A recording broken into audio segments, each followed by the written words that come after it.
teman-teman, kembali lagi di Phone Ticket.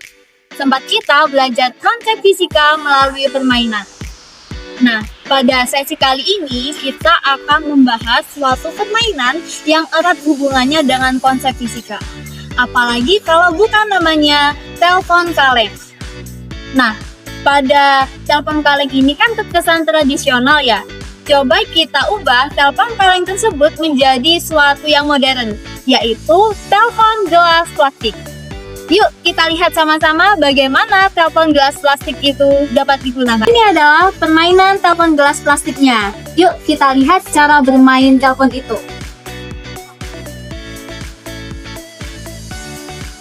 Iya, jelas banget kayak jaringan 5G. Hah? Iya. Saya coba. Beneran loh. Ternyata ini meskipun nggak pakai wifi, internet, atau paket data, tapi suaranya terdengar jelas banget. Kok bisa ya? Tunggu dulu. Simak video ini. Oke teman-teman, sebelum kita membahas mengenai konsep yang terdapat pada telepon kaleng, yuk kita cari tahu lebih lanjut apa sih telepon kaleng itu dan asal-usulnya. Jadi, telepon kaleng adalah alat komunikasi mekanik akustik yang sangat sederhana. Dan cara kerjanya itu terbilang unik juga loh. Kita hanya membutuhkan dua kaleng yang dihubungkan melalui tali atau kawat yang direnggalkan. Dari tali inilah, getaran suara dapat merambat dari satu kaleng ke kaleng lainnya.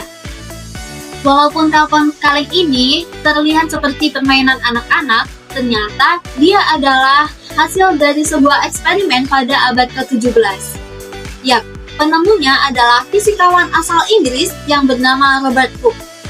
Jadi, pada tahun 1664 sampai dengan 1665, Robert Hooke meneliti atau bereksperimen untuk memahami bagaimana suara dapat merambat melalui media padat seperti pada kawat atau tali yang direnggangkan. Nah, dari eksperimen inilah muncul cikal bakal suatu alat komunikasi yang biasa kita sebut dengan acoustic string phone atau Lomper's phone atau juga biasa disebut dengan telepon kaleng. If you pull a string tight between two empty cans and speak into one, your voice makes sound waves that will make the can vibrate. And because the string is stretched tight, it carries these vibrations all the way to the other can. Then they make its bottom vibrate in the same way, turning it back into sound. Early telephones worked the same way, but the phone converted sound waves into electrical pulses. These were sent through wires to the other phone, where a speaker reversed the process, turning it back into your voice. Setelah kita simak video tadi, kita bisa tahu bahwasannya suara kita yang merupakan gelombang bunyi akan berubah menjadi getaran. Getaran yang bergerak bolak-balik disebut dengan gelombang.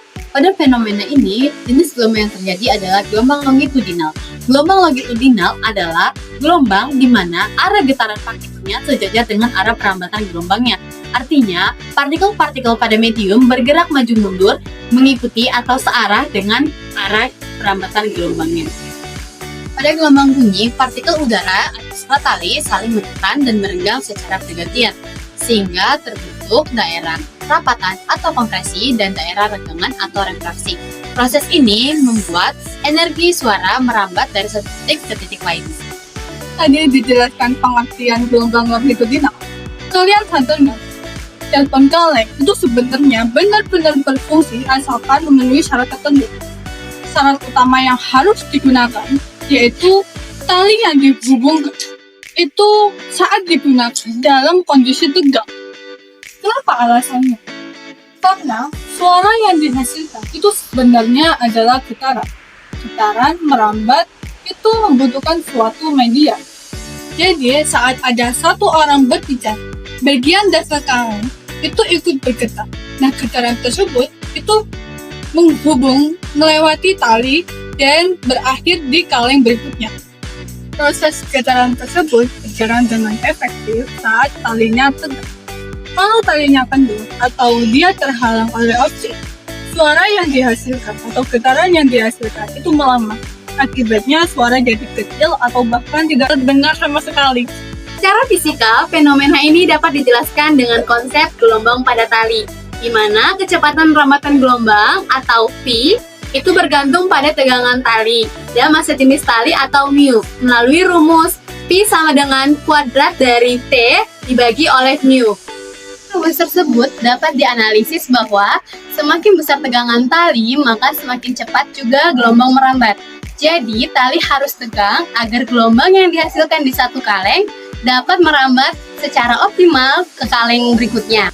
Penjelasan keseluruhan dapat ditarik beberapa kesimpulan. Yang pertama, telepon kaleng menggunakan gelombang bunyi longitudinal yang merambat melalui tali yang tegang sebagai medium. Yang kedua, getaran suara diubah menjadi getaran mekanik pada kaleng dan tali, lalu diteruskan ke kaleng penerima. Yang ketiga, ketegangan tali mempengaruhi kecepatan dan kejernihan rambatan gelombang. Terakhir, proses ini melibatkan konversi energi suara menjadi energi mekanik, lalu diubah kembali menjadi suara, sekaligus memperlihatkan fenomena redaman dan resonansi.